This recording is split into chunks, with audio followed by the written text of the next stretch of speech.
going to share a little poll and to see what your opinions and your conceptions are about a few simple things. All right.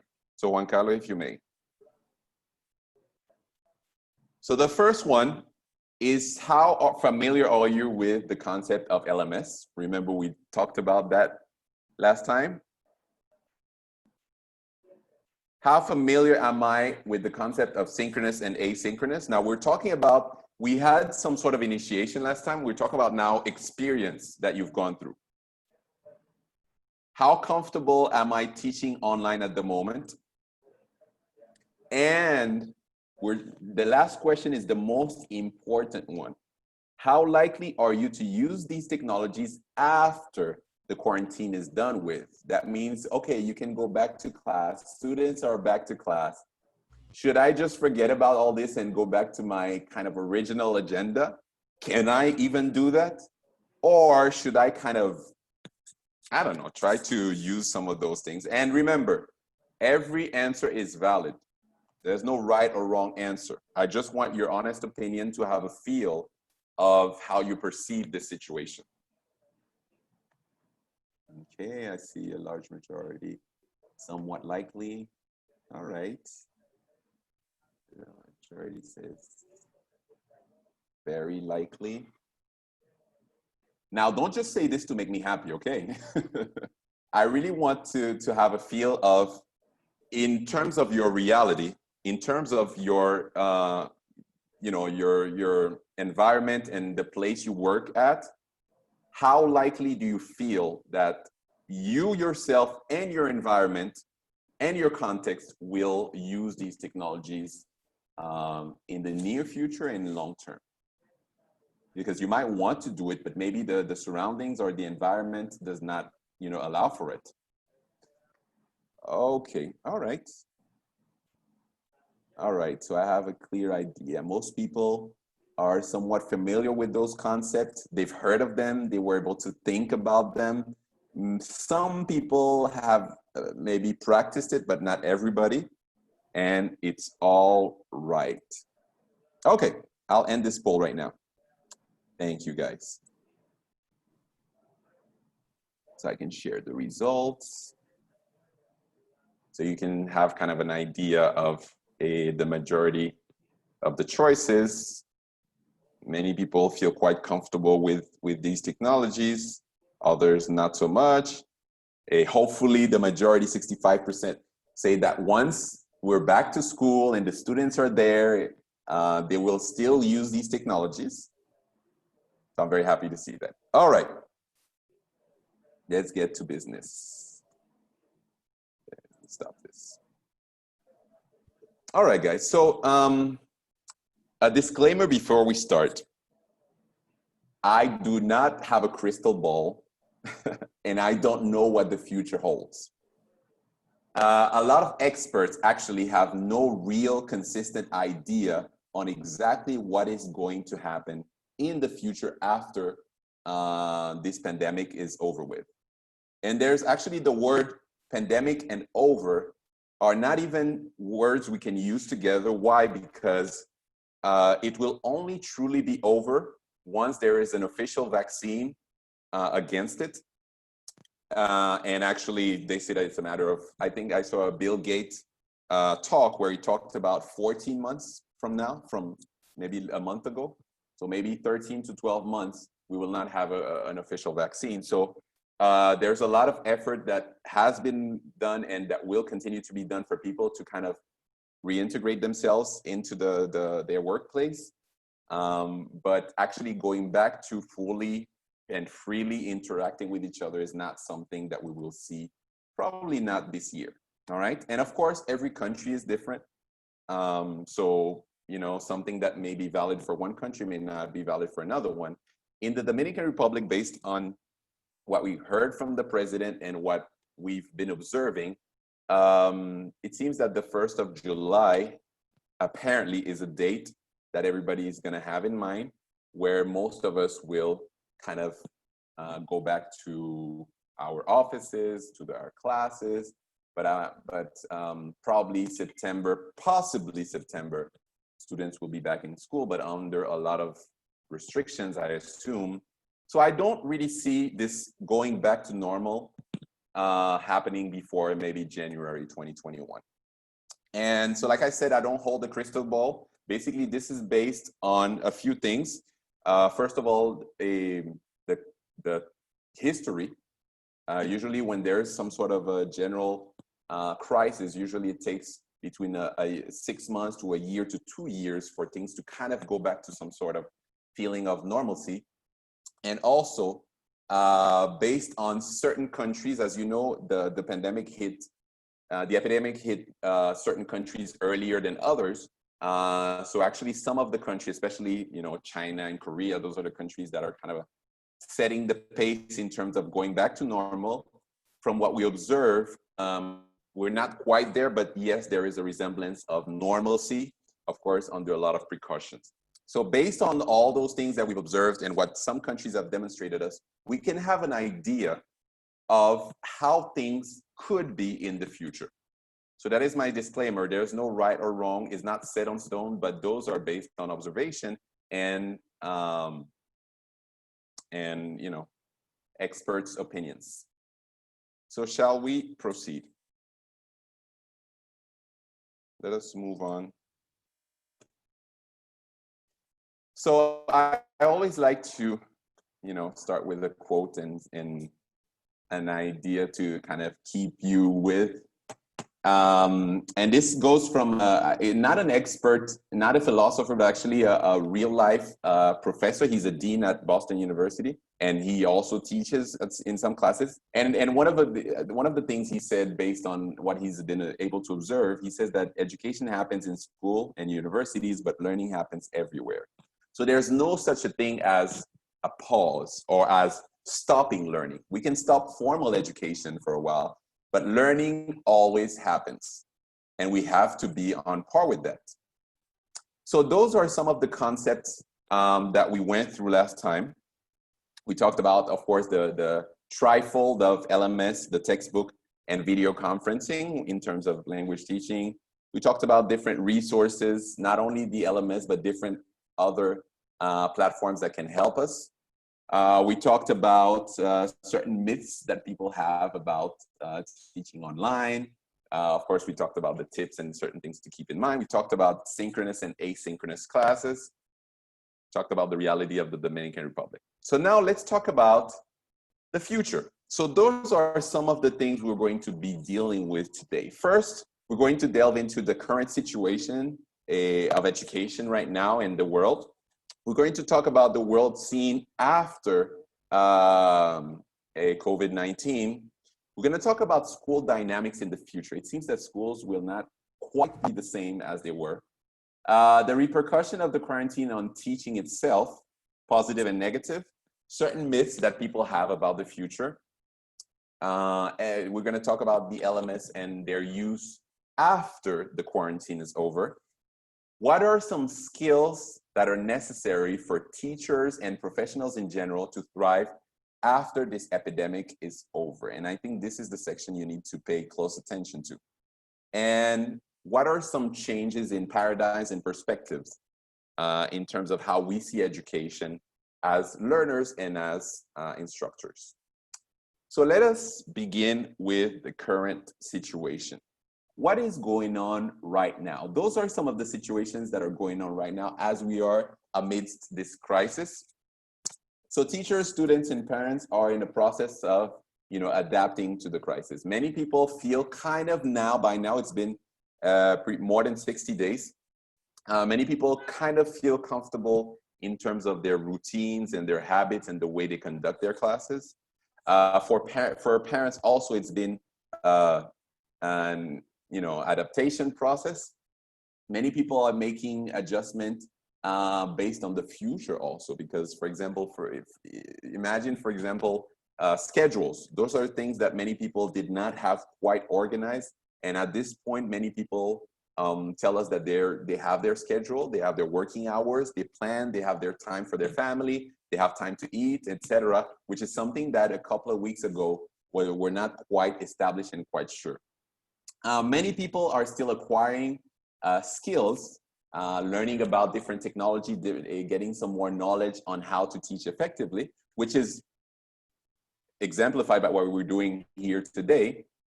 Some people have been trying to find a balance between their personal life and work. Raise your hand or write in the chat if you have had some difficulty keeping a balance or managing your work and your personal life, because sometimes I feel sometimes they're a little bit intertwined.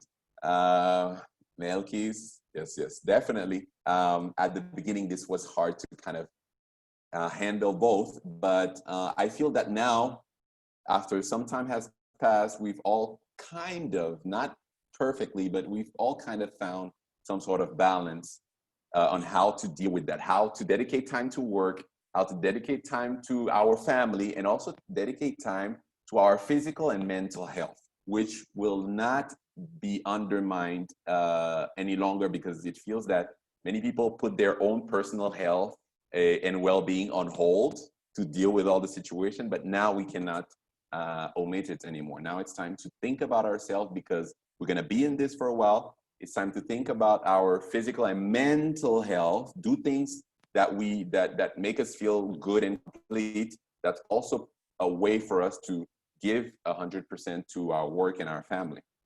So many people are trying to find that balance, anticipating possible loss of jobs. You know, every sector has been hit differently. And of course, the people that have been hit the most are, entertainment, restaurants and bars and things like that. Entertainment industry in general. Education, it's been kind of a slow effect, because most of us, it's kind of a whole year commitment with our students. So educators have not completely been affected, but many of us work at institutions, at call centers and things like that. And yes, I believe quite a few of us have been affected by that. But we're still lucky compared to other industries. So yes, as we go on to what the current situation is, we need to understand what's going on now to be able to anticipate what's going to happen in the future. Many people live in fear, and this doesn't apply to everybody, because I feel sometimes when I go to the supermarket and I drive around the street, I feel that some people, I don't know if you have the same impression as me, but I feel that some people have no idea or have no concern about this pandemic. I have seen some people go about their lives as if nothing were happening, as if, they were immune to this situation. And then other people are on the other extreme, taking extra precautions and being extra nervous. So it's kind of a very unsettling situation that we're going through right now. As you know, human beings are, the way we behave, it's usually affected by our perception, all right? Not necessarily the reality. So if I am under the impression or the perception that this virus is not real, or this virus only affects certain old people or people that travel, then in my mind, I will not consider this as a threat and I will go about my life. Now, other people might think that, no, I am in constant danger. Everything I do might put me in a risk situation. So it will affect my behavior and the way I interact with others.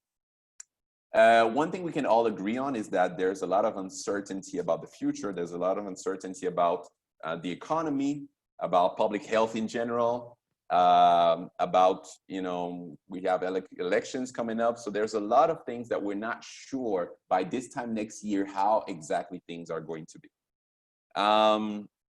Something that is also a fact is that distance right now is not really relevant. What I thought was necessary in the past for me to be in front of a person to solve a situation, today I realized that, well, it could have been done through a phone call or a meeting. Right now, we thought it was necessary for any teachers to get trained in the past that we had to be face-to-face. I had to go to you or you had to come to me. But today we realized that we can as easily be in touch with each other and each one at their own respective homes. Work hours are not defined. I don't know about you, but me personally, I don't have such a thing as a 9 to 5 schedule anymore. I'm not sure it's a good thing or a bad thing, But at the same time, I can take a nap in the middle of the day. So it's a win-lose. No, I don't take naps in the middle of the day. There's more flexibility. And this is one of the key element to this process, which is flexibility. Everything that we thought were written on stone, today we realize that, well, there are other ways to do things. The way we did this, we can find a way to do it differently and be a bit more flexible about things. Of course, technology is I think the key element to everything we're doing, because without technology, we cannot have this distance learning. So people are, even though you don't necessarily, you can't handle every single tools that we have out there, but at least you're more inclined to using them. The fact that you're having this Zoom meeting with me means that you already have the basic means to be able to teach online. Teachers and students are also in a process of adapting themselves to what learning means, what teaching means, and how we're going to kind of associate those two. And of course, we're not, besides our work skills, there are other skills that we're all acquiring in order to deal with this situation. Now, how is the world according to experts? So, if we go beyond education, we could see that politically, there are a lot of things going on. There are experts, some experts have predictions about what powers will rise and what powers will fall in the near or far future.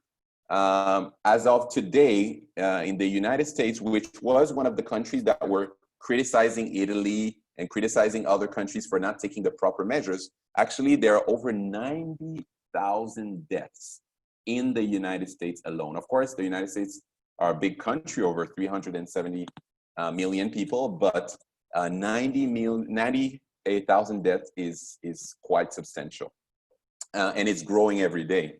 Of course, in the Dominican Republic, I believe the number is 3-something, close to 400, which is a high number, but it's not as dramatic as other countries. And the way the world is divided right now, each country has their own reality. So there's not such a thing as a general situation right now. Every country is facing their own risk. And it's something that is interesting is that certain countries of Latin America, like Mexico, certain Asian countries, seemingly have been less affected by this than other countries, even though geographically they were prone to be affected by this crisis.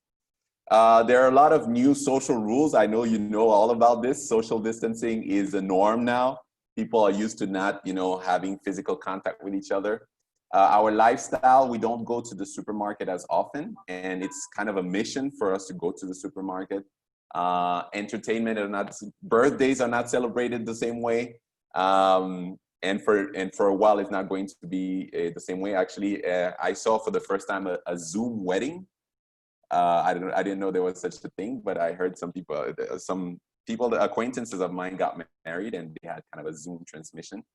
Of course, about the future, austerity is a key element, not spending money, being conscious of what you spend money on. Even the people that do have money, any big investment, people have to think it twice, buying a new house, buying a new car, buying that pair of shoes that you always wanted. We have to think about it twice because we don't know. Even though we have a steady income right now, we don't know what's going to happen. And of course, there's a high number of unemployment in most countries. In the Dominican Republic is no exception.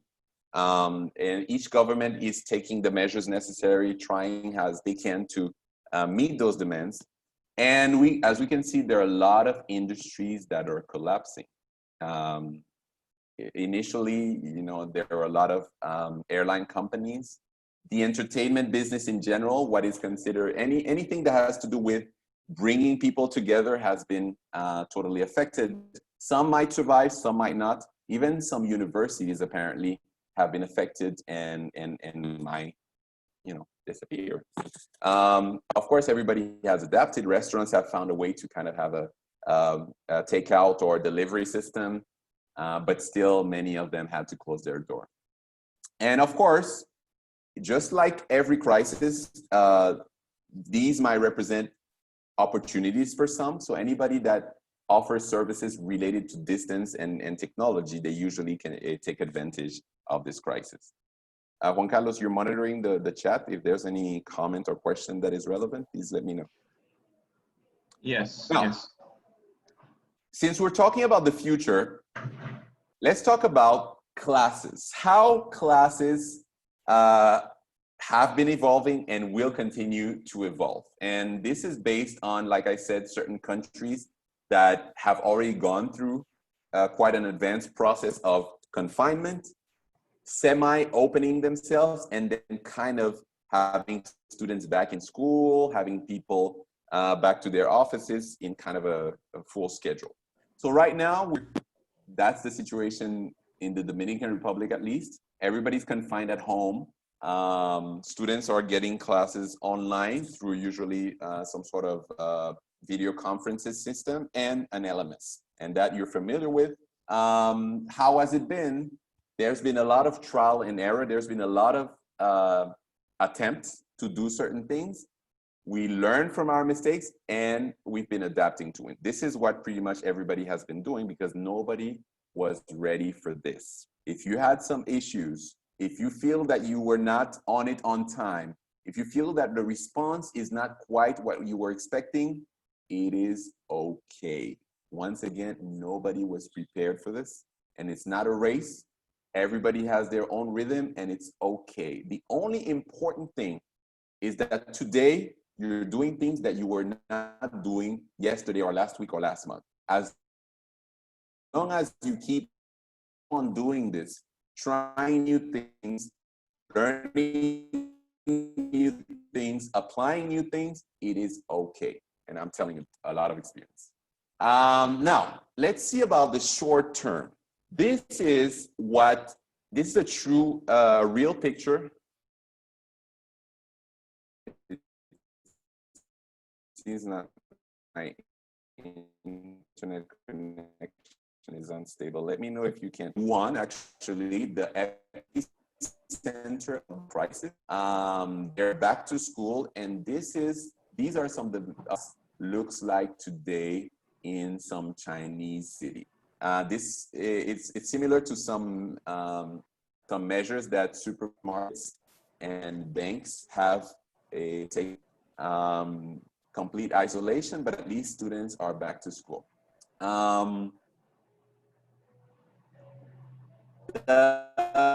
What's going to happen in the near future, some of those limitations are lifted. We're all going to attempt to get back to normal. We're all going to try to get back to the way things were. And that's going to happen for everybody. Why? Because that's all we know. We only have the reference of how life was before the crisis. However, we will all realize, and it pains me to say, realize that things will not go back to the way they were. I repeat, things will not go back to the way they were. I'm not sure if it's a good thing or a bad thing, but some people say that the most important, no matter what direction you're going, what's important is to not stay static, is to not be in the same place as you were before. So just keep that in mind. Things that we considered as true and fact and norms will not be anymore. So how hopefully things will be in the long term, because this is going to be kind of a remedial situation. We cannot be in a class like this forever. But hopefully based on the experience we went through and based on what we learned and based on people's behavior and capacity to adapt, this is a little bit more like the scene that most classes will look like in the future. Like I said, many people will resist to this change. Many people will try to go back to the way things were before. But basically, this is here to stay. This new modality of flexibility and learner-centeredness and using technology to accompany our learning is something that will be here to stay. So one of the key things that will remain, and it's because of this experience, LMSs will accompany our classes. So even though you're going to be face-to-face with your students eventually, you will have realized that having a system that monitors students, that allows you to control their activities outside of the class, is definitely something you're going to want to do. It's something you're going to want to use because it's going to help your life. At first, it's going to be some extra work. It's going to require some extra work to manage my face-to-face class and also the LMS, but at the same time, it's going to exponentially increase your capacity to reach your students, to have your students experience things that they were not able to before. And you will see that there are no limitations to your classes anymore. There are no limitations to the experience you may want your students to go through anymore. So definitely the whole process of learning will not only happen in the class. This is gone. Gone are the days that everything I'm going to learn, I'm going to learn it throughout this hour and a half or 2 hours that I'm with my teacher. Even though we had homework, but true learning in the past was still about when I'm in front of my teacher, when my teacher can teach me something. Now, school dynamics. Some of the things that we don't pay attention to, we don't think about, is that, remember, we've been away from school for a couple of months, and habits change very easily. When I used to live with my parents, I had good table manners. I knew how to hold my fork and knife, and I ate very properly. And when I left my parents' home, I lived 6 months by myself, and all my table manners are gone. I don't know how to eat properly like a decent human being anymore. And this goes just to say that habits are easily broken. Now, we've been in a situation for a couple of months where there's no such thing as student-student interaction, raising your hand, going to the board, erasing the board, going to recess, asking for permission to go to the bathroom. Those are things, little habits that students, little by little, have lost. And just like for ourselves, our little routine of going to class, preparing our material, bringing physical objects to the class, those are habits that little by little have been lost. So when we go back after a couple of months of losing these habits, there are certain things that will be affected. So the first one, as I was talking about classroom habits, there are certain things that students will have to relearn, or we would have to modify the way we've been doing it. For example, sitting in circles, waiting in turn, interacting with our partners, going to the board, etc. Those are little things that we take for granted because students are so used to, but now we might have to rethink those things because people are not used to that. Now also, when we go back to class and our students go back to class, there are a lot of things outside of the educational realm that might have affected them. As you know, many people lost their jobs, so maybe their socioeconomical status might have changed. So people might be a little bit poorer right now. Their parents might be going through certain economical difficulty, which affects, whether we want it or not, the children. So maybe their mood or their overall attitude might be affected by certain situations that have happened at home.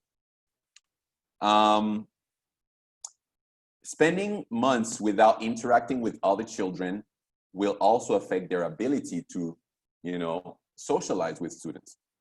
And as you know, when a home is already broken, being in the situation of confinement might increase the problems that happen at home. For example, domestic violence based on this situation has increased because, if there were already problems in the home before, being confined together 24/7 might increase those problems. So a lot of students might have been having situations at home that might have increased over the past couple of months. Of course, students might have acquired bad habits, not formally you know, dedicating themselves to the class, sleeping late, watch a lot of TV, using a lot of cell phones. Parents are very busy, and parents want to keep their children busy. So we're humans, and I know that many of our parents, in order to have some free time for themselves, they just tell them, okay, go watch some TV, use the tablet, don't bother me for a couple of hours. And those habits might stick, you know, with our students.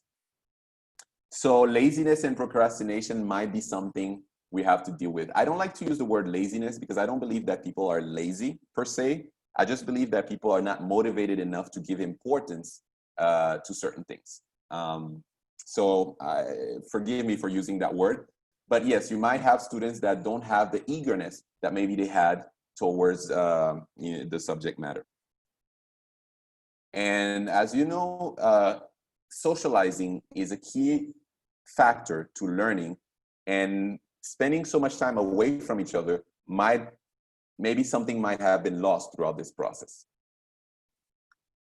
Now, something that we did not consider as important before will be of extreme importance in the future, which is our feelings and our emotions. Why? Because we're humans. We're made of flesh and blood, and whether we want it or not, this situation has affected us, has affected our morale, has affected our emotional energy, and the same for the students.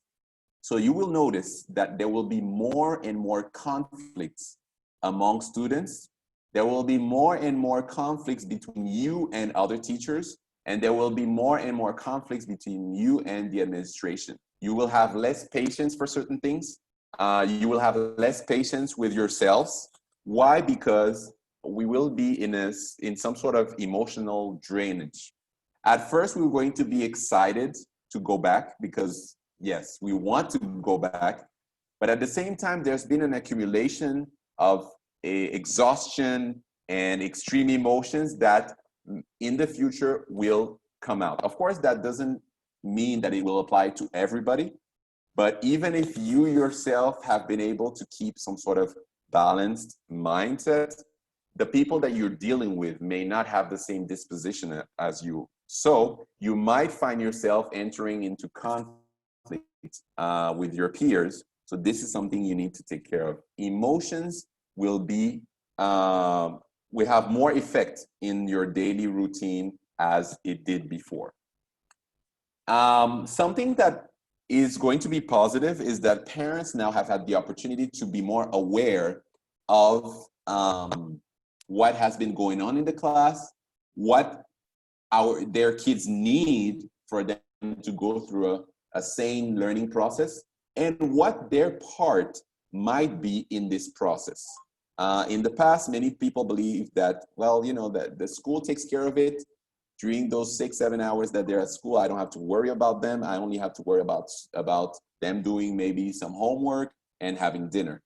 But today, parents are more conscious than ever of everything that goes through the learning process of their kids, and also the kind of effort that they need to provide, the kind of contribution that they can provide, you know, into this process. So I know a lot of your parents are going to be contacting you a little bit more than before.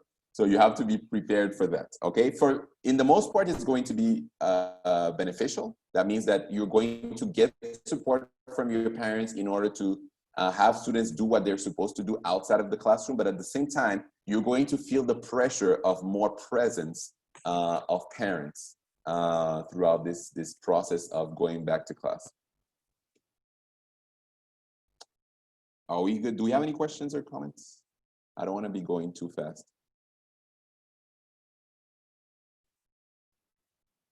Okay, I think we're good. Let me see myself. So another element, some parents write and say, teacher, now I know how difficult it is for you. Definitely. And it's gonna be here to stay, because I feel that parents now have gone through some sort of consciousness about their children and their learning that undeniably in the future they could not, you know, look the other way or just pretend that, you know, the school is the only responsible for the education of their children. Yes, and students are a little bit more autonomous. So Something about technology. Um, for the past 10 years, I would say, maybe 2010, 2012, this is where technology has really been what we call ubiquitous, that's been everywhere. Um, there are still many people, many educators, and many sectors that have been able to get by without the use of technology.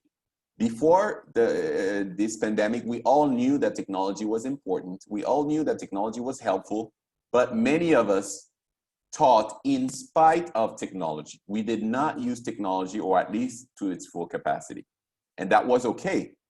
But due to this situation, many people, especially learners, are aware now that technology is not only a good tool for their learning, but an essential tool for them to evolve in today's world. Which means that there will be no way for us after this to teach without some sort of support from technology. Why? Because our consumers, our students, are going to demand it. And because the new norm of things are going to demand it.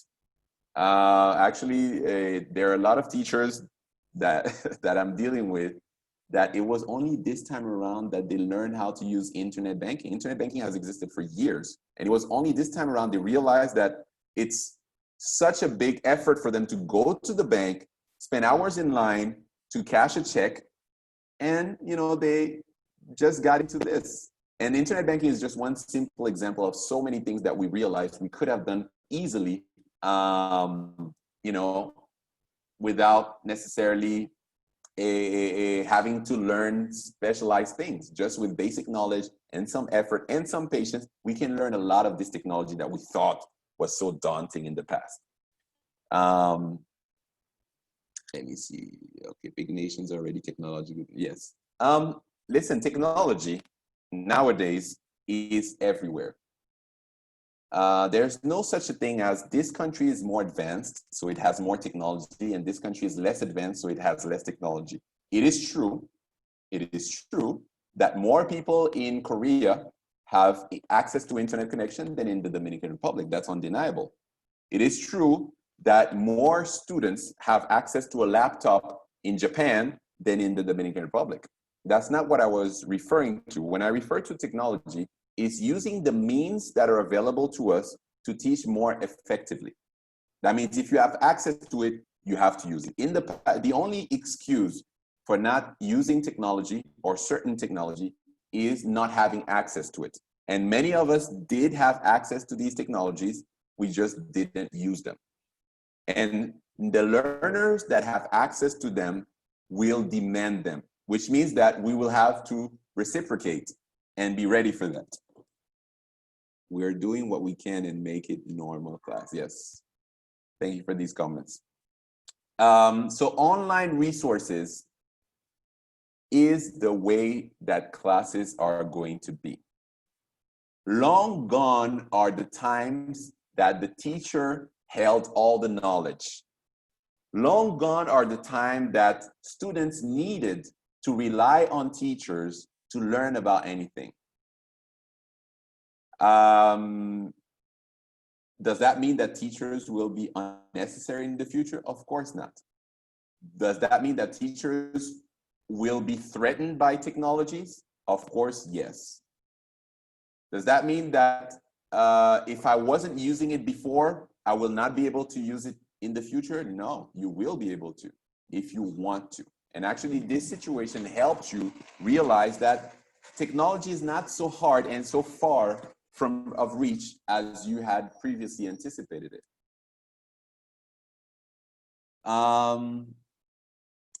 Technology also will be used a little bit more intuitively. What does that mean?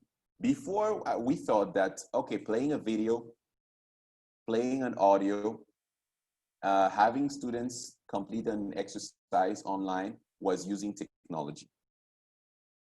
Technology is no longer a luxury. Technology is today an essential tool to reinforce and enhance learning, which means that we will use technology not just for the sake of using technology. Oh, it's in my class. I use technology in my class. I show a lot of videos. Students have fun.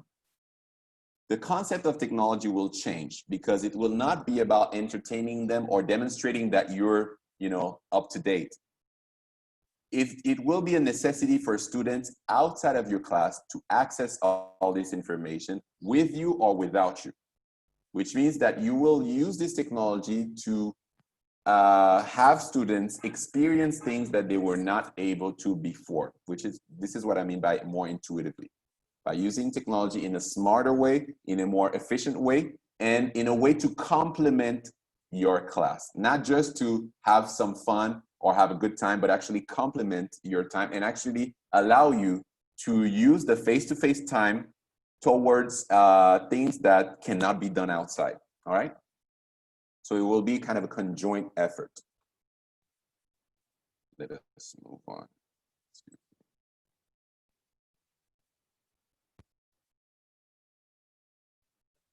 Okay.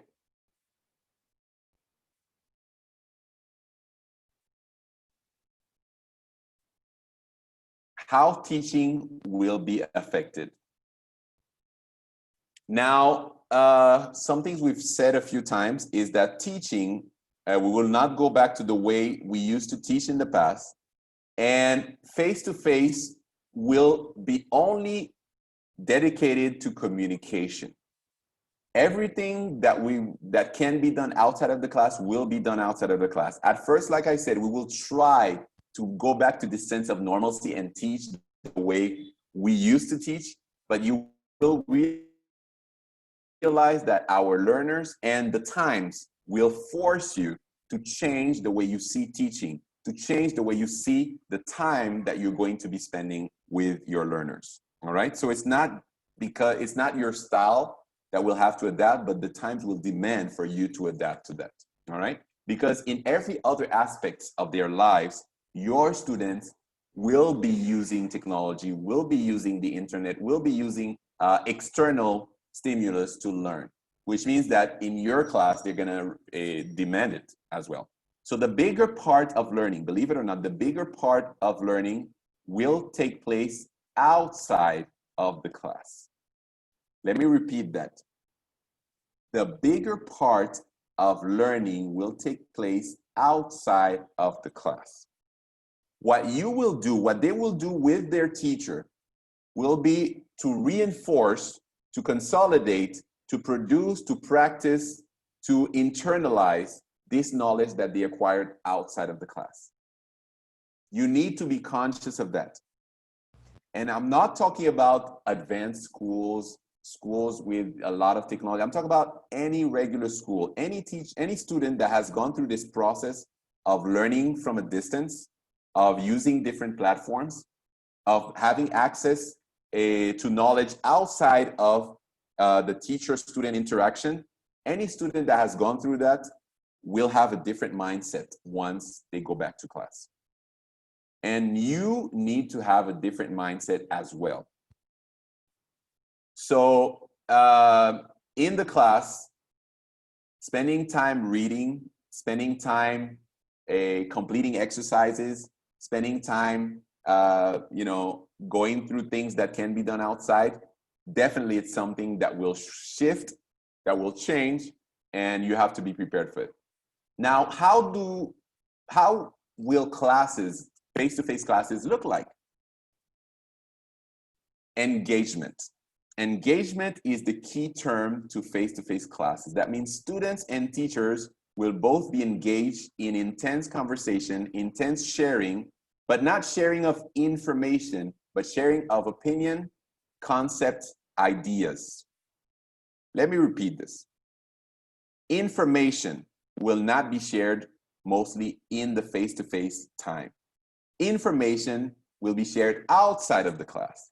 That means if I'm going to learn about the present perfect, I'm going to learn about it outside of the class. What I'm going to be doing in the class is to actively use the present perfect in a natural environment so I understand how it works and what it involves. Let me read the comment. I hope that this is clear because this part is very important in terms of the way your mindset needs to be once you go back to the class. Again, Juan Carlos, if there are any comments, let me know. Unless we're gonna leave the time for a question and answer for the end. But if there's anything relevant to what I'm saying right now, feel free to interrupt me. Now, one key thing that will change also in our class, and pay attention to this, is the way we evaluate and assess our students. What is assessment? Assessment is something very simple. I teach you something, you need to demonstrate that you learned that thing. You wanted to say something, Juan Carlos? No, it's okay. Okay, all right. So assessment and evaluation is an essential part of teaching because I need for the students to demonstrate that they learned something. And assessment and evaluations have existed as long as education itself has existed. But the way we evaluate and assess students also will change. I have gone through the process of administering tests and exams to students. And let's face it, they're not in front of you. They're not being monitored by necessarily their parents. So most students, what they will do is they will have their cell phone or any kind of device, and they will look for the answers. It's human nature. It doesn't mean that they're dishonest. It just means that if you can find a way to solve a problem, you solve it. That's being resourceful if we want to kind of help them. So the typical standardized tests from a distance do not work. The typical tests that we administered in the past, and we hope that students will be honest. Some of them will actually use their own capacity to complete the test, but the large majority, I'm talking about teenagers, kids, and adults. Some of you also teach adults. Most of them will help themselves taking tests online, which means that we can no longer rely on standardized tests if there's no supervision. What does that mean? Does that mean we eliminate tests or assessment? No. That means we need to rethink about the way we evaluate our students. We need to rethink about the way students will show you that they learned something. And it's quite simple. The typical way of assessment that we use was what we call summative assessment. Summative assessment is the type of assessment where they go through a lesson, they acquire some knowledge, and at the end of this lesson, they take a test and they need to demonstrate what they learned from that lesson. This is the typical, what we're used to, multiple selection, fill in the blanks, etc. However, there is another form of assessment that is not new, but is not applied as often as it should, which is formative assessment. Formative assessment is a test or an assessment that is part of the learning process, which means that students go through a concept. They interact with some concept, some idea. Then they receive some sort of assessment where they have to demonstrate a skill. And based on what they perform, they get feedback. That means they receive some sort of a feedback based on what they did. So they're aware of what they know and they're aware of what they don't know yet. And from that moment on, they will focus on what they don't know yet and complete that knowledge. And in the end, they will have another type of evaluation through which they should demonstrate better results because they were able to beforehand identify what they were lacking, what aspects of their learning they needed to focus on, and it will give us it should give better results. So formative assessment is the way online learning, and even after online learning, distance learning should be applied. That means the whole, you're gonna have a midterm, you're gonna have a final exam at the end of the term. These will be necessary because we still live in a world where grades are necessary, even though I personally don't believe in grades. But an essential part of evaluating your students should happen actually in the classroom. You're going to be in a situation where you're going to create a system that allows you to control the progress of your students, but by giving them feedback on what they do well. That means what they have acquired and what they have not acquired. Many of you might be doing something like this without realizing it, but formalizing a formative assessment is a way to kind of increment your students' performance. Someone raised their hand. Let me see. Let me see. I believe there are some questions about this topic. If not, then it's fine. Agree, engagement is key. I've been waiting for this stuff. All right. Okay. I was teaching. All right. Thank you for these comments. Electricity, yes, yes. Now, talking about the resources and electrical powers, steady internet connection, those are key things that, unfortunately, without them, you can't function. Now, this is something that has been happening in the country and will continue happening, is that internet services and electronic devices, their prices will, well, I'm not sure if the prices will go down, but they'll be more accessible to people. One of the things that these telecommunications companies have realized is that people depend on them much more than they thought. And in many countries, internet connection is more reachable than before. There are a lot of remote places, remote cities, or parts of the city where internet connection did not reach, that today, little by little, they're reaching. Of course, electricity, there has to be some sort of alternate way to get the electricity. And also schools.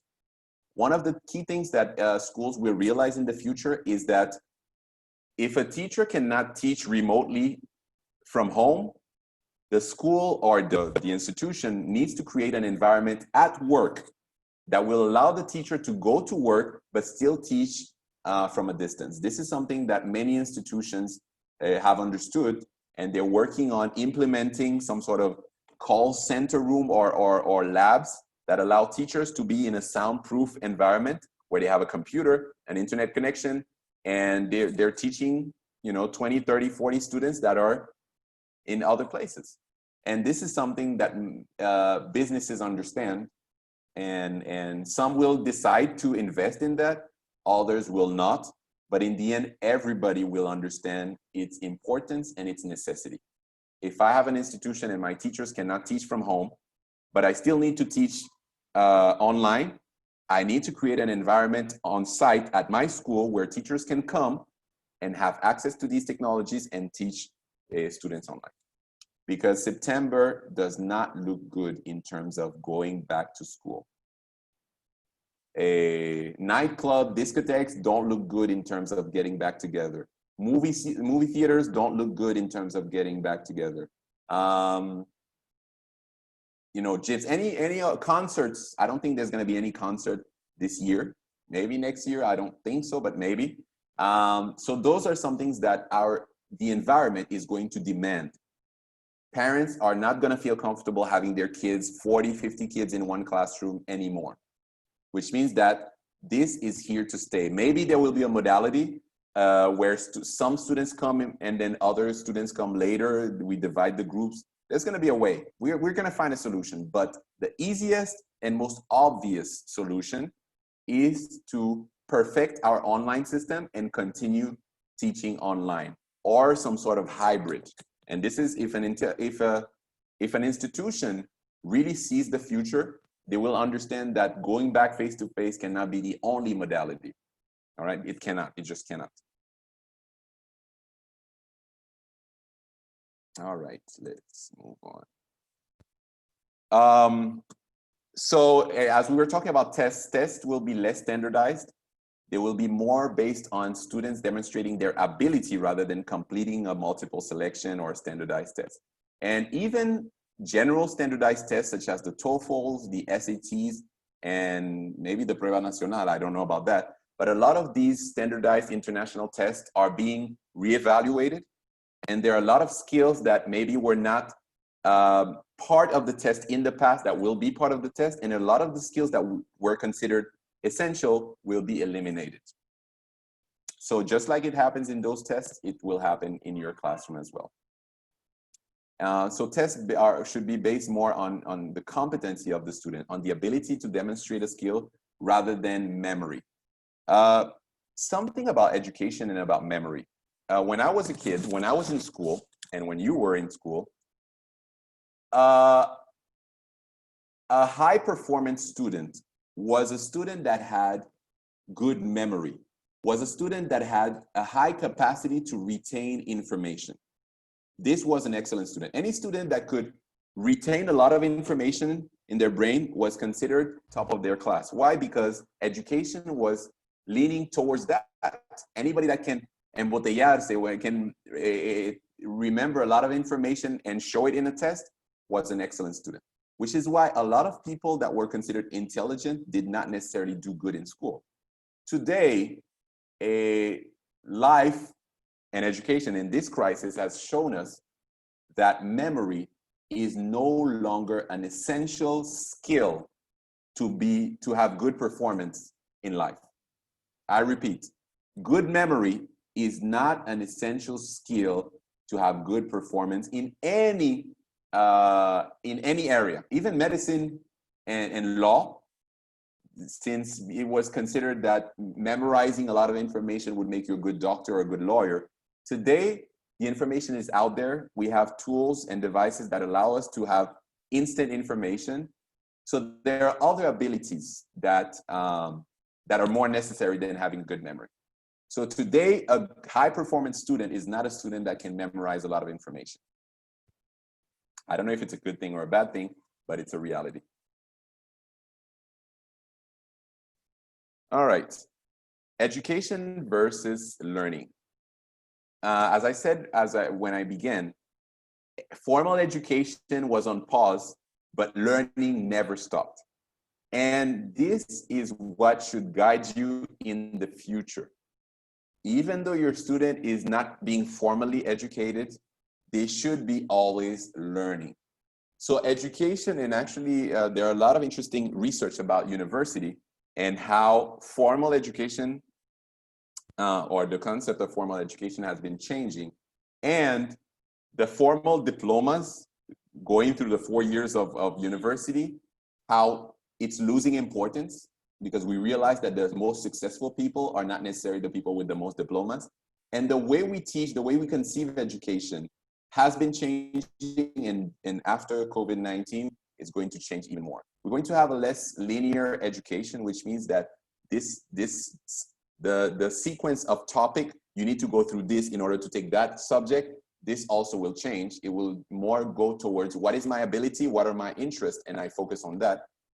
Learning will be more independent. This is something that we always wanted our students to do, and today they have to do it. They have to have the initiative of, at home, looking for their books, looking for the resources, and completing activities. We need to monitor, we need to push them, motivate them. But nowadays, learners understand more than ever that they don't need to have someone over their shoulder to monitor everything that they do for them to be effective. And it will be even more so in the future. So motivation will be a key aspect. When a student understands that they need to do certain things, not to make the teacher happy, but because it's going to be beneficial for them, you're going to see that there's going to be a huge difference in the way they see learning and the way they see your classes. The concept of flipped classroom, getting the information prior to going to the classroom, is not a new concept, but it's a newly adopted or a newly practiced concept. Rethink standardization, standardized tests, what we call standards will be redefined, because flexibility today is the key term. Being able to adapt something that was to something that can no longer be and still make work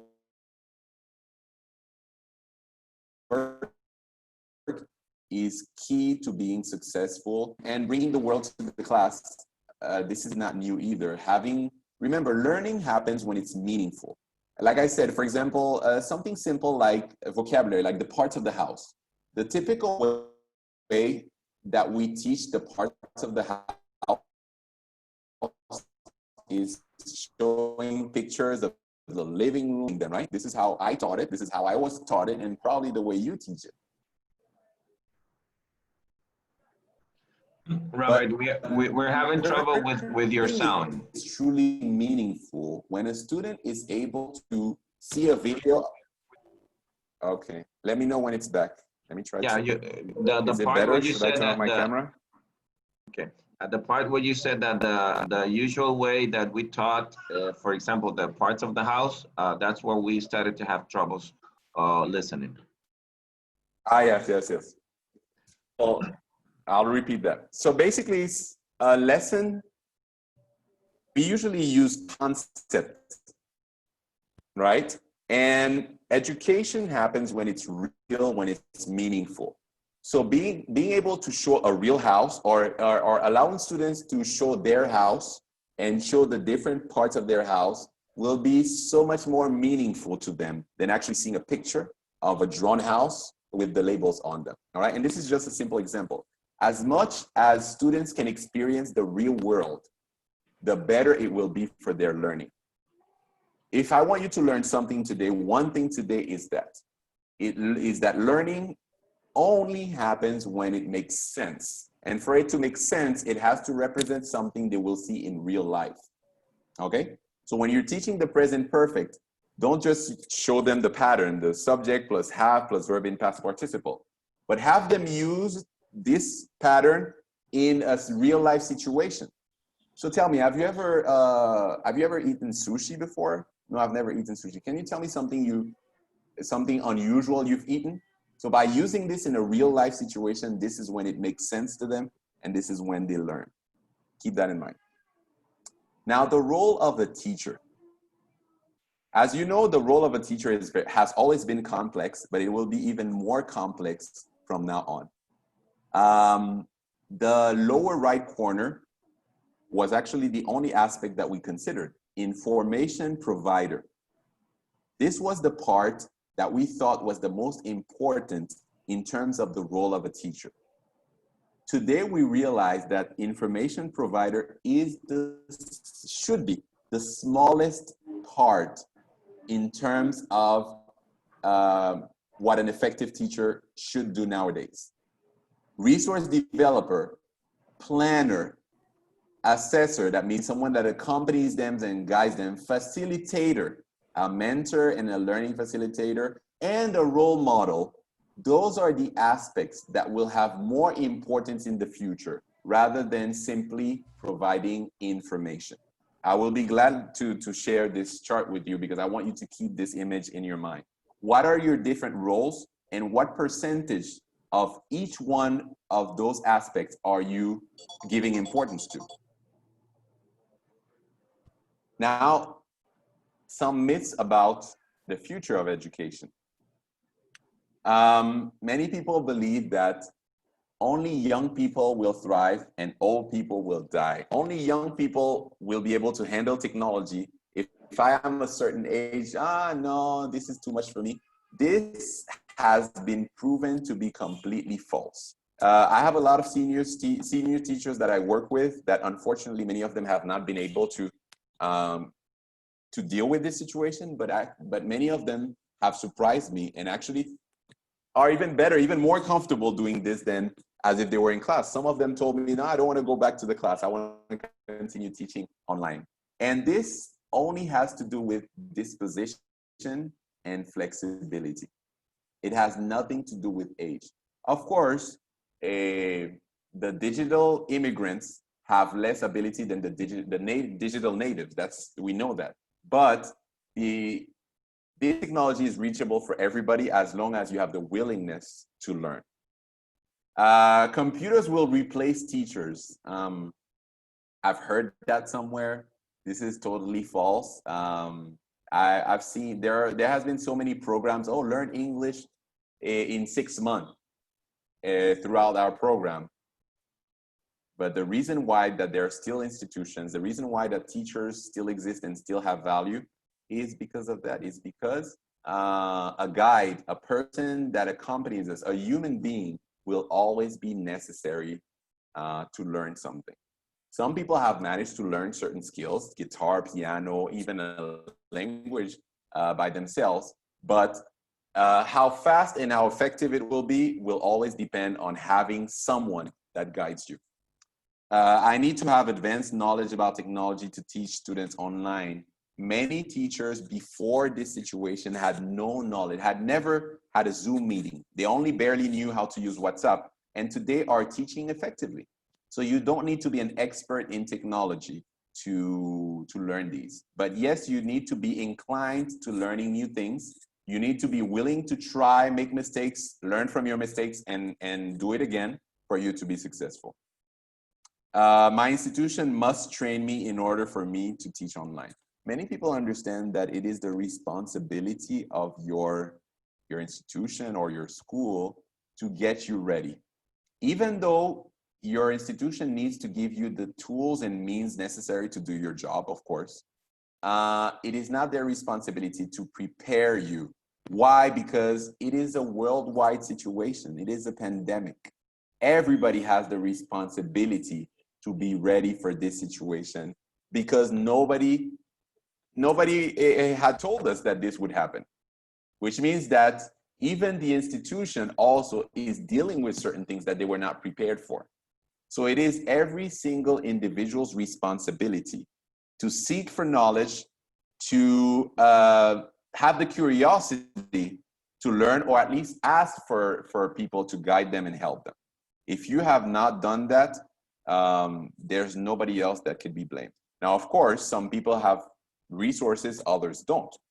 But you need to be able to, with what you have, try to learn as much as possible. And by today's situation, all of you have access to internet. All of you have some sort of electronic device, which means that there's no excuse for you guys to, not at least go to YouTube and learn the basic ways to use Zoom, the basic ways to use LMS, the basic ways to effectively teach a class. Remember, machines are made by people. I really like that quote. And it's true. It's true. We cannot depend on something that we create. I need to take intense training before I can teach. All you need is to be able to turn on your computer and turn on Zoom and have your students on the other end. Everything else you can learn by doing. And the fact that you're here with me right now means that you're ready to teach online. Not only today, but in the future. Temporary things will go back exactly where they were. So this last sentence, I believe I've emphasized enough on it, and I'm gonna repeat it one more time. Things will not go back to the way they were in many aspects. In your personal lives, in your social lives, in your professional lives, things will not go back to exactly the way they were. Some things might be better, some things might be worse, but things will not go back to quite the way they were. Why? Because we are different. The way we see life, the way we see things are different. Now, some people say that people have bad memory. So by next year, we will all go back to it. It's possible because the way a society evolves is very strange and very unpredictable. But as of today and the next couple of months, we don't think the same way. We don't feel the same way. We don't act the same way. We don't behave the same way. So the people we're going to deal with don't think the same way. All right. So this is definitely, there's going to be something different, and we need to be aware of that. Now, how will my students change? Maybe I will not change, but how will my students change? Students will have realized that there's so much that my connection is unstable. They will, can you hear me? Yes, we can hear you. Can you hear me? I think it's back. Yes, Okay. we can hear you. So students will, all right, thank you. So students will not accept to spend 2 hours with a teacher listening to things that they could have listened to at home. I repeat that. Students will not accept going back to class, doing the same, which means that the way we teach and the way we interact with our students can no longer be the typical way we did it. So engagement, interaction, intense debating and sharing opinion is what needs to happen in your class. Students need to bring an input to your class. They can no longer be passive listeners because they could do that from the comfort of their home.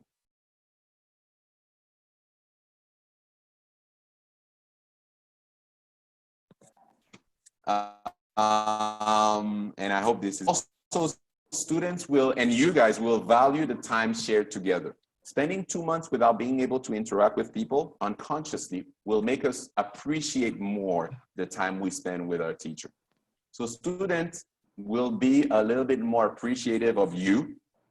They will be more appreciative of the time that you spend with them. That means that to be there with you, to collaborate with you. All right. Emotions will play an important part of education, which means that the rapport that you build, that you create, the connection you build with your students will make the difference much more than before. Learners will improve through trial and error. So experimenting, going through experience is a key point of what learners will want, will need in order to learn. Now, teachers, how different will you be? Some of you might not be different. You will be the exact same way you were before, but I believe that this experience you've gone through has created some sort of difference. Now, one thing that will change in most teachers is a renewal of commitment. Some of you might have been teaching for 5, 10, 20 years, and there's what we call teacher burnout. When you've been doing the same thing for a long time, you don't have the same motivation, you don't have the same drive, and it's normal, all right? Now, the opportunity that this situation gives you is that, first of all, you're being challenged. There are 2 ways to face a challenge. One way is to give up, to think that you cannot do it, to think that it's too much for you. And the other one is to face it, to learn, to be prepared and face it. And I think if you're willing to face the challenge, meet the challenge, you will come out stronger for it, and you will kind of renew your love for education, because you will realize that there's so much more you can give from this moment on. And that's a very beautiful thing. That means that everything you thought that you had given, there's nothing more I can give, then you will realize that it's a new beginning, it's a new start. So you fall in love with teaching all over again. Of course, at the same time, you will feel more pressured because things are changing. You need to be prepared. All the other teachers are doing a lot of wonderful things. You need to do a lot of wonderful things. Also, a lot of it more skilled and with a wider perspective. You will realize that there are more ways to doing that same old thing you were doing. And that's wonderful. You will also be more aware of your learners' needs. Why? Because you're going to be paying more attention to them. Remember, the emotions are going to come out a little bit more, all right? For the better or for the worse. You will value your time with your students. And when you value your time with people, you give it a little bit more of your best, all right? One of the experts, psychologists, predict that social interaction will be more meaningful in the future.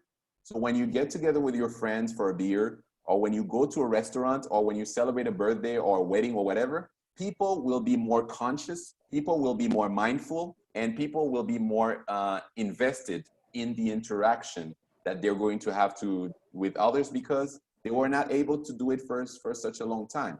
Of course, with time, it might fade away, but at the beginning, people will appreciate more the time that they get to spend with others, and it will positively impact education.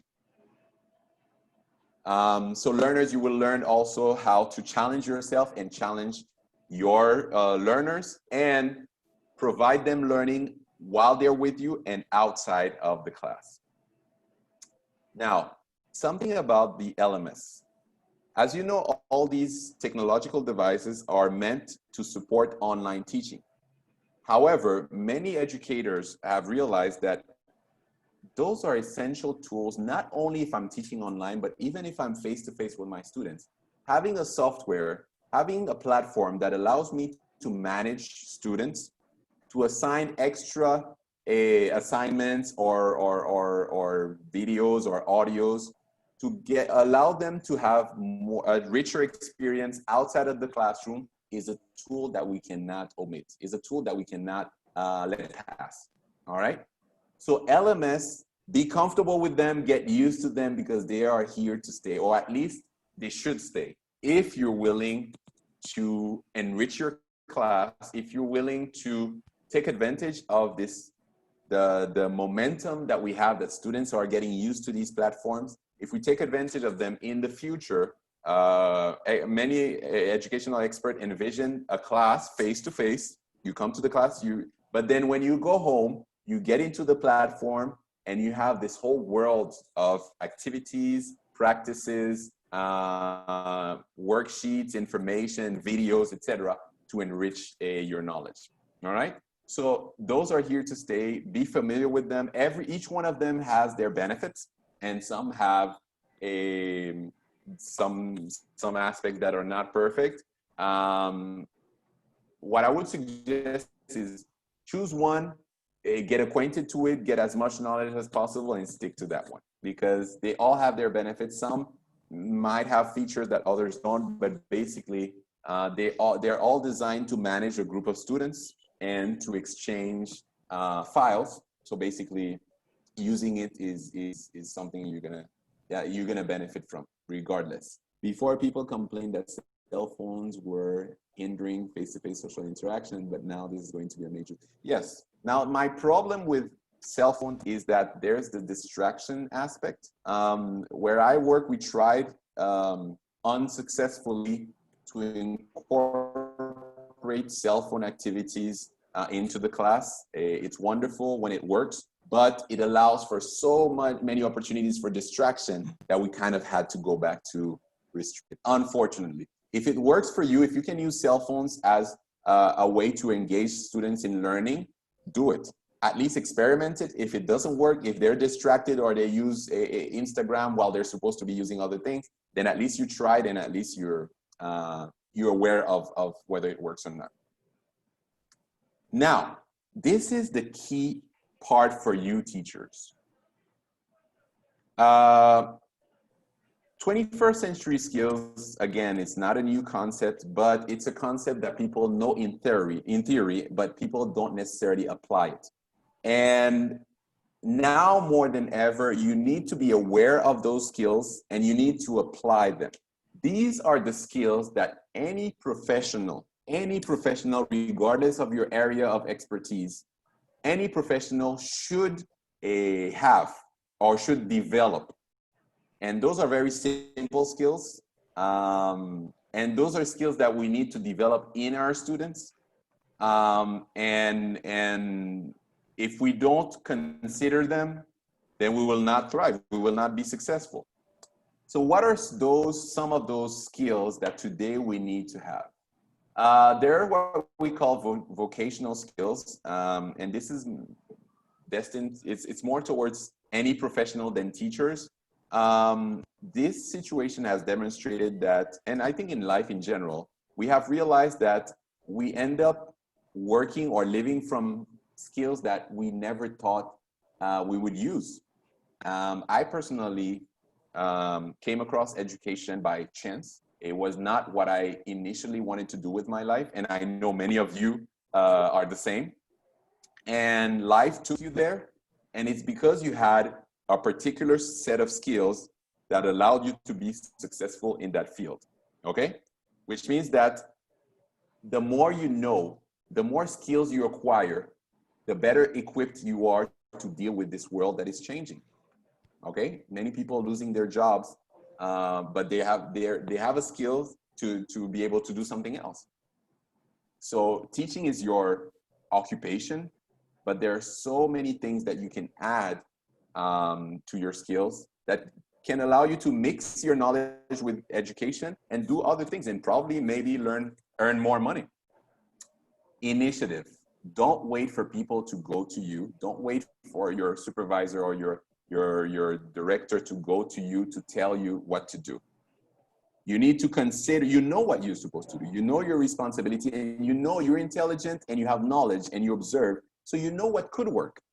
So take the initiative of talking to the administration, talking to your supervision, and presenting presenting ideas, all right? And this is how people get noticed, and this is how people get promotion. Initiative is a skill that is essential for dealing with a post-COVID world. Resourcefulness. Resourcefulness is the ability for you to solve any problem with what you have. If I only have a tablet and I have a dial-up connection, I do with what I have. I find a way to make it work. Being resourceful is having the capacity to solve problems with the means that you have at hand, instead of complaining and saying, oh, but I don't have this, oh, I don't have that, that's why I couldn't do it, instead of making excuses. Emotional intelligence. This is something that, I mean, survivors are the ones to know to have emotional intelligence, to know how to deal with situation, how to make the right choice at the right moment. So getting engaged in conflicts, in unnecessary discussions, in fights, understanding which fight to choose will make the difference, all right?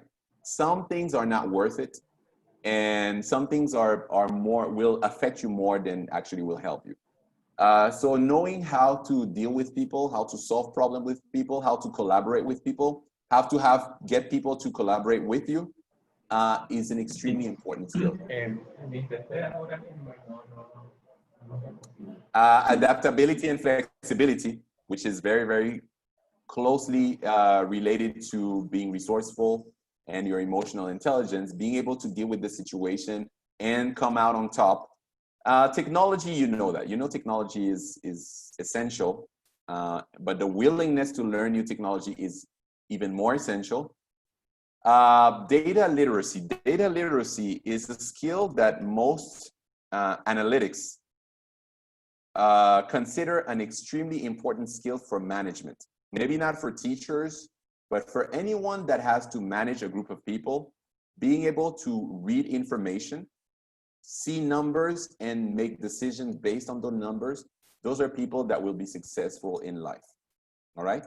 So being able to receive information, analyze data, and make correct decisions based on that data is a skill that most companies today require from their employees. And of course, commitment to learning. There's no such thing as I'm too old for this, I'm too old to learn this. So if you have ever said those words, I'm too old for this, or this is not for me anymore, rethink about it. Rethink it and understand that other people older than you, with less resources than you have, with less knowledge that you have, were able to thrive, were able to survive. So if they could do it, so could you. Now go back to formally the 21st century skills. Those are the 4 C's that you are familiar with. You know, without those, you do not have a successful professional process. So critical thinking, being able to analyze information, being able to not repeat what you hear, but actually have a concise opinion of yourself. Communication. Sometimes we're talking to people, but we don't understand each other. You speak the same language, but you don't seem to clearly understand each other. Being able to express an idea clearly so people can understand you is essential and sometimes undervalued. Being able to understand clearly someone and asking the right questions to fully understand a person is also an undervalued skill. Collaboration, being able to be flexible enough to work with any kind of person, is a skill that not everybody has. I know that in your work, I'm sure you're thinking about such and such person that is complicated to work with. Oh my God, this guy is so complicated. But having flexibility and being able to work with any kinds of people is what survivors have, is the skill that survivors have. And creativity, basically making the best out of what you have, thinking of alternate ways to deal with situation, is definitely a skill that will never be emphasized on enough. And this is something also you need to kind of promote with your students. Have them think creatively, have them give them situation where they have to use their intuition and ingenuity to solve those situations, is something you need to have. Now, also besides the 4 C's, there are other skills that we find also important, which are the literacy skills. For example, how to get information. As we said before, information is out there. Everything you need to know about anything is pretty much out there. Knowing where to find it, knowing where to discern useful information to not useful information is a skill. Knowing how to use the different multimedia. YouTube is, I think, the quintessential tool for learning nowadays. Go on YouTube, search a specific skill or thing you want to learn, watch the video and apply it. Now, certain life skills also that allow us to survive, which is flexibility, leadership, being able to motivate a group of people to follow you, initiative, productivity, being able to be efficient and produce a lot in a short period of time, and social skills. Remember, emotions will have a big impact on our interactions in the future. So having social skills, being able to peacefully and productively interact with people is going to be essential.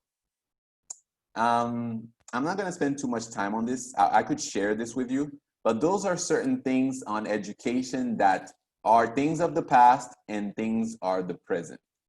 So some important ones: learner at the center of instruction, you know that, instead of content at the center of instruction. Ongoing formative assessment for and by students to increase learning instead of summative assessment. So you teach them, they learn from what they teach, you assess them, you give them feedback, and then they focus on what they didn't learn, is more effective than going through a content and then being evaluated at the end. All right. Learners produce as well as they consume. Key, especially for language learning, students should bring to the class as much or even more than what the teacher brings, etc. So we're not going to spend too much time on this. Those are some things that you already apply in your class, that you're already familiar with, but we tend to forget about. All right. So after this, I'll take some time and read it and check which one do you lean a little bit more towards? Are you towards education ins? Are you towards education outs? I know myself, there are a lot of the education outs that I use. All right. And it's fine. But if I make a balance of both categories, which one would you say you lean a little bit more towards? Do you lean more towards the ins? That means on the left, what is recommended, what is useful for today's students? Or are you towards a more classical, more conventional way of teaching, which is the outs? Both worked at some point, but some are a little bit more effective based on our reality. All right, guys, this was a lot of information. So I want to conclude with this little quote. I always like to quote. It says like this: the great thing in this world is not so much where you stand right now, but the direction in which you're moving. So I invite you to reflect on your experience in those past 2-3 months. Reflect on where you are today and think about some of the things we shared, and think about where you want to see yourself in 1 month, in 2 months, in a year, and what you're willing to do to get to that place where you want to be. All right. So thank you very much for your presence, for your patience. I want to thank Richmond for giving me the opportunity. This is something I always enjoy. I hope this was useful to you. I'm at your disposition if you have any question. I would be very glad to share these slides with you. And I hope that it kind of gives you a bit more perspective from now on when you deal with your students. So thanks a lot, guys. Thank you, Robert. Thank you very much, Robert. We're going to go to a Q&A session, but before that, we want to share something with you. We are organizing the Q&A session. Please, there are some people with their hands up. We're going to work that way. We have Esther with her hand up. We'll give you a chance in just a minute, but before that, Cesar is going to share something with you.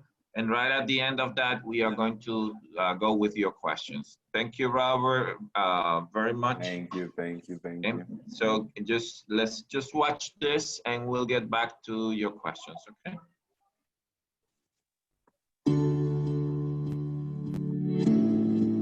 We assess, guide, support. Richmond Solution.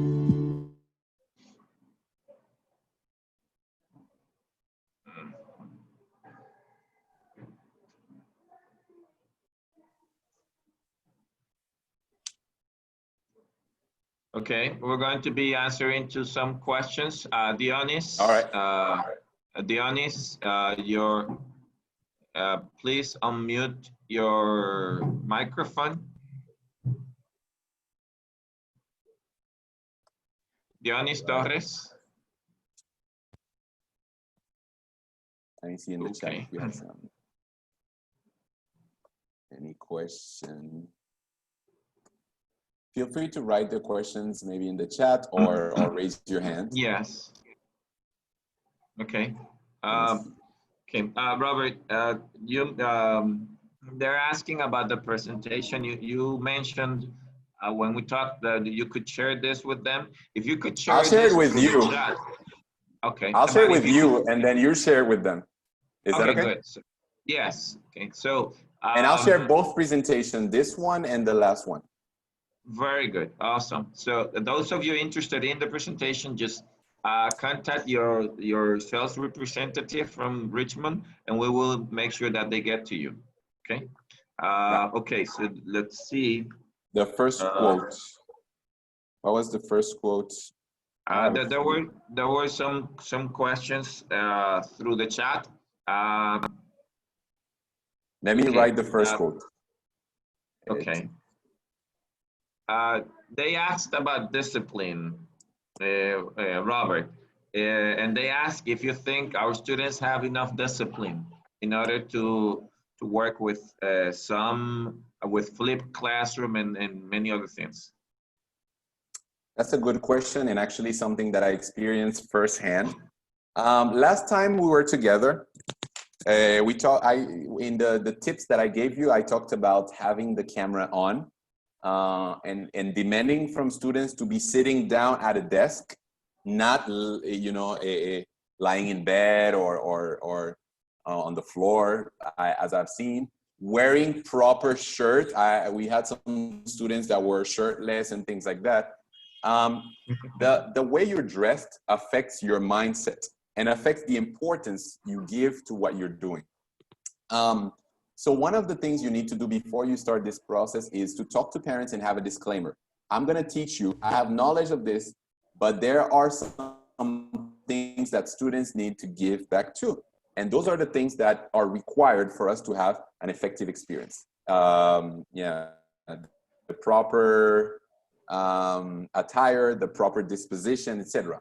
Now, in terms of discipline, it's very similar to real life class. You will have students that naturally, abide by the rules, naturally want to learn, naturally want to do what they're supposed to, and naturally you're going to have students that naturally want to defy the authority, and that's natural. Kids are kids, but you do need to have a system of consequence. The only reason why kids continue misbehaving is when they see that there are no real consequences to their action. The conventional system we have is participation grade. We take off some points, but there are other ways that are very simple, which is having a disclaimer for parents and for them at the beginning, and having clear consequences. And a clear consequence can be 1 warning, 2 warnings, the third one, a letter is sent to your parents. And once you make the example of one student, trust me, most, not all, but most of the other students will tend to behave a little bit better. But you need to have clear expectations and clear consequences to the misbehavior. The biggest danger to misbehavior is not addressing it when it happens. Now, there's another way, which is reinforcing positive behavior. This is part of the theory of classroom management, but it depends on how grave the misbehavior is. If a student is not paying attention from time to time, or they make a bad joke, those are things you can overlook and focus on positive behavior. But if they're actually disrupting the class,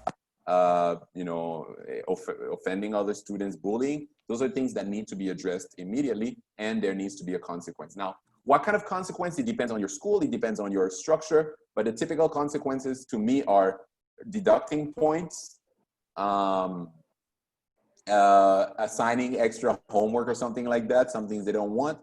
And eventually, the last measure is to talk to parents or talk to the administration, which is not something I like to do, but usually it's necessary with one student.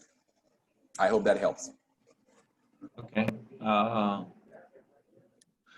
You were asking me about the quote. The first quote says, education happens in schools and university, but learning happens everywhere. Sorry, Juan Carlos, go ahead. Okay, awesome.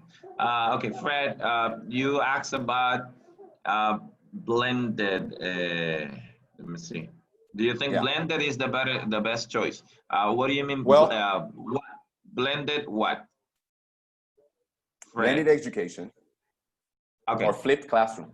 All right. The concept of Exactly. blended education is as the name says, it's combining online and face-to-face. First of all, it depends on the dispositions of your school, but I personally think that this will be the future, because right now what a lot of people are experiencing is that it's new, it's difficult, it's uncomfortable, but little by little, time has the wonderful effect of getting people used to things. And probably by the time it's time to go back face-to-face, maybe they're used to it and maybe they want to continue. But still, there are some people that will not like it, that will not feel comfortable with it, that are a little bit more traditional like that and will want to go back to the face-to-face. Now, blended is exactly for those people, the people that want to have their teacher, they want to see their teacher, they want to go to a place, that's where their motivation comes from, and there are people like that. And it still allows them to experience, because there's convenience to online. Online is all about convenience. So having a part of your classes online, synchronically face-to-face, and having a percentage of your classes asynchronically, I think it's definitely something you need to try. I think it's definitely something that will help students, and it will help you, and it will give that flexibility to your class that we so much need. Flexibility is, and it's normal. When we have standardized program, we want to have things a certain way, and we have a certain amount of hours, we have a certain amount of content that needs to cover. But when you have that, when you're open to that online component, it allows you to do so much more, and it gives you this flexibility. So having a blended program is something that I would recommend any institution to experiment with, to see if that's their thing, to be prepared for, because you cannot just venture into it. Right now we have to do it because we have to, but you need to prepare for that. Have a solid plan, a solid program, and you will see that both teachers and learners will love it and will stick to it. Okay. Hussein Aboa asks, what can you say about the number of students in our classroom post the pandemic situation? Well, academically speaking, there's been a lot of debate about it. 24, 25 student has been for many years considered the peak for effective learning to happen. Of course, it depends on the discipline. Okay, for a language class, you need to have less students in a classroom than to teach maybe science or mathematics or something like that, where the theory is a more important aspect. But when communication is the more essential aspect of the class, a reduced amount of students is essential.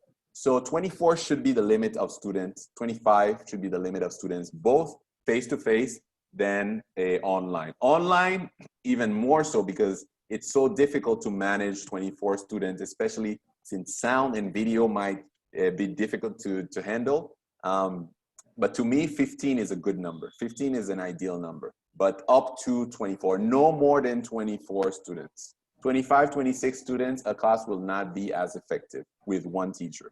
There are other modalities where you have a teacher and a co-teacher that can work with more students. If you have a helper or something like that, then you can have more students. So because you can have like breakout rooms, you can split the class, but yeah, 24 should be the limit online. Okay, Wilkis Herrera asks, what can we do to retain students who think that online education is not for them? Yeah, that's we also a good have question. Alexis Mojena. Okay, Alexis, we'll get to you as soon as Robert answers this, Okay. Wilkis.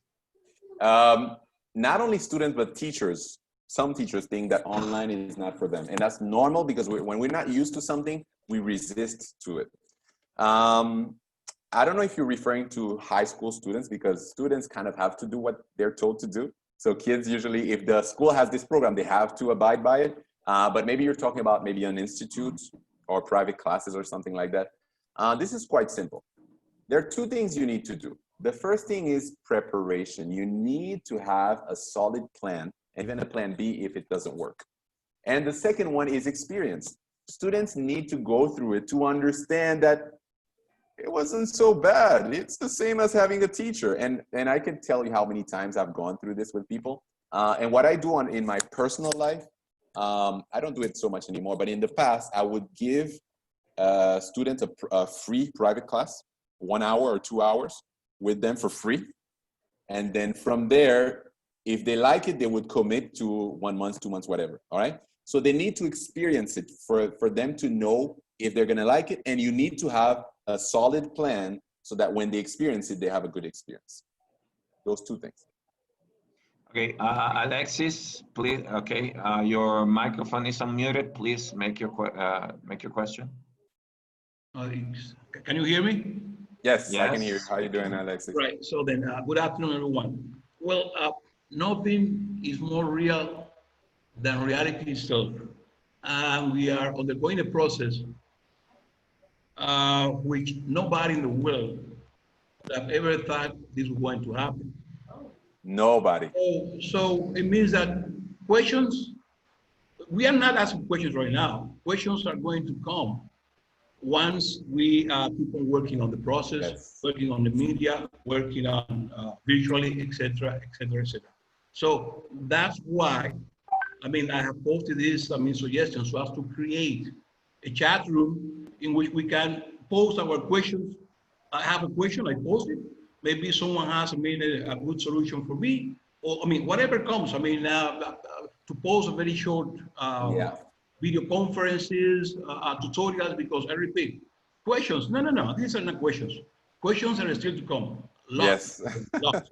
I like the way you think. That's my Actually, what you're saying, communication is key to any kind, especially now. And I think this is something we should apply to our students as well. If we're teaching online, there needs to be some sort of open channel that students at any time can post any questions about anything they want. And of course, whenever you're available, you can answer that question.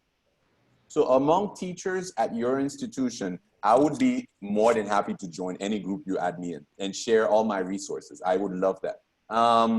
But with your institution and your fellow teachers, it's essential to have a group. One thing about people in general is that we're very competitive.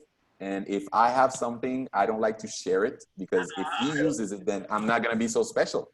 Because that special thing that I did in my class and students love, if everybody's doing it, I'm not gonna be special anymore. But actually it could be, more farther than the truth, more farther from the truth, because when you enrich other teachers, first of all, they're gonna enrich you and they're gonna motivate you to do better. There's no such thing as an excellent activity and you can't have something better. That doesn't exist. There is an excellent activity that you can enrich and have students have a better experience, and it always happens. So sharing what you know and what you have with others will encourage others to share with you, and it can only enrich you, all right? So this is why all my slides, all my presentations, everything I have, I learned it from someone else, even though I have my knowledge and I put my expertise into it, but I learned it from, I had a source, I share it. And just like that, other people will share with me. So I think that your initiative of wanting to be in touch and wanting to be able to share, I think it's excellent, and I encourage you to do that. I encourage everybody in this group to do that. Awesome. Because now we are going to face, I mean, new technology, new digital teaching materials, new everything, and people will be asking. And new problems. I'm telling you, I tell you something. I'm not speaking on my behalf. I'm thinking because experience there's something like this. Exactly. Where to go? Okay. Awesome. Thank you. Awesome. Thank you very much, Robert. Somebody else asks, which do you think is the best platform to teach languages? Okay, yeah. Obviously, Richmond Learning Platform. Obviously. What question is that? Concerning content, okay, but concerning communication, and that's probably where the question goes. Yeah. Can you please answer to that? Yeah, exactly. In the end, a learning management system will be as effective or as ineffective as you manage it, which means that they're all good and they're all bad if you have good content and you have bad content. Rather than which one, you need to think about what is your intention. Is your intention to just upload a bunch of material, which is not the only purpose of it? Or is your intention to be in touch with your students? One of the things that I like to do is, besides posting exercises and videos, but I give them tips, learning tips. So you're gonna read this, but as you read it, look at the title, look at the picture, try to make up a title for this reading, for example. So those are little tips that allow students to have better intuition in terms of learning. So I have those little tip of the day or tip of the week and things like that. So I give them information that's going to help them through their process. So which one? The one I've used a lot of them as a student, as a learner, I've used a lot of them. Right now, because of my reality, we have to use one in particular, and because it's free. But depending on how big or how small your school is, depending on the registration process, there are different ones. I use Moodle because it's simpler, because of the large amount of students and teachers that I deal with. That's what we use. We use Moodle, and we have an expert of Moodle, so he's kind of a programmer, so he's good at it. That's why we're using it. I've used Blackboard. I really liked it. I like the way it's presented as a learner. Of course, it's for kind of a higher level for like university and things like that. Moodle is a little bit more straightforward. Google Classroom is very simple, very straightforward, but each student needs to have either a Gmail account or an email. And sometimes we don't have all students that have that. But Google Classroom is simple in the sense that most people have Gmail, and it allows you to integrate Google Meet, which means that there's this visual the conferencing that is already incorporated into it, and you can share Drive. One of the things that we use a lot is sharing files. So I have a lot of Google Drive files that I share with teachers and students. So when you have that Google platform, Google Classroom, you're able to use that. So you might want to check Google Classroom because it's a little bit friendlier. Okay. Now, concerning content, make sure that you contact your Richmond representative so that you can get a lot of information concerning that platform for content. There's one more question. Could you give us an idea to prevent students from cheating on exams? Okay, they probably mean online. Yeah. This is something I faced. This is something I had issues with. This is something I had a lot of headaches with, because, and that's what I mean by traditional can't go on, because what we were used to were standardized tests, And what we try to do is digitalize those tests that they used to be on paper. We digitalize them, and then students at home in an uncontrolled, semi-controlled environment, they have 1 hour, they click on it and they take the test.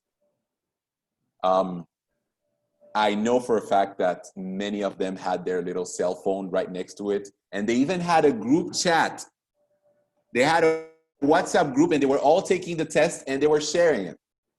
So we realized that, of course, we anticipated in part that. So what we did, we tried to raise their consciousness. We tried to tell them, listen, if you're cheating, you're not cheating the institution, you're cheating yourself. You're here to learn, blah, blah, blah. This whole emotional aspect, we try to play on their conscience and make them understand that the test is to actually evaluate their knowledge, nothing more. But still, people are people, and people will try to find a solution, an easy solution to their problem. So what we realize is that we could still have standardized tests, but minimize the importance of the test and have other forms of evaluation, okay? So for example, we have a lot of oral evaluations with their teacher and with other teachers. So there's no way to cheat, even though they could prepare something, but if you give them kind of immediate prompts, there's no way they can get outside support. So try to have alternative ways and a variety of ways of evaluation. Tests are still important because we need formal grades and we need formal criteria to evaluate them.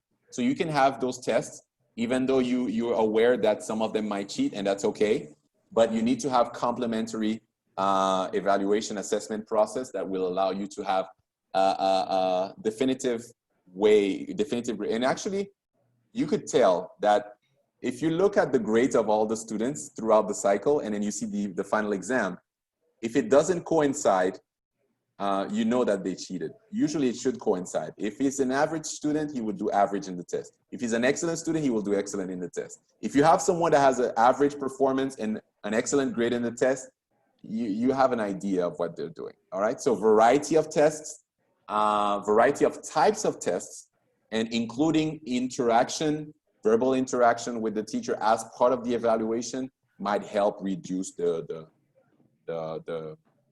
cheating aspect and being able to have a clear perception of their real ability. Okay, that was Emmanuel Johnson's question. Now we have Ruth Perez. What platform do you recommend me to teach children from 6 to 12 years old? Okay, 6 to 12, I believe Richmond has some content for that. We've had a big challenge with young learners, and 6 to 9. After 9, in their development, kids have an ability to understand their responsibility. So when they're 9 and up, they can sit down in front of a platform. They know that they have to pay attention. You don't need to babysit them so much. But 6 to 9, 6 to 8 and a half, this is the age where in their development, they need to have cues. They need to be told what to do so they can do it. They haven't developed the ability to understand what their responsibility is. Sitting down for 2 hours or 1 hour in front of a chair. From 6 to 8, they haven't developed that yet. They follow commands. That means you tell them to do something, they'll do it.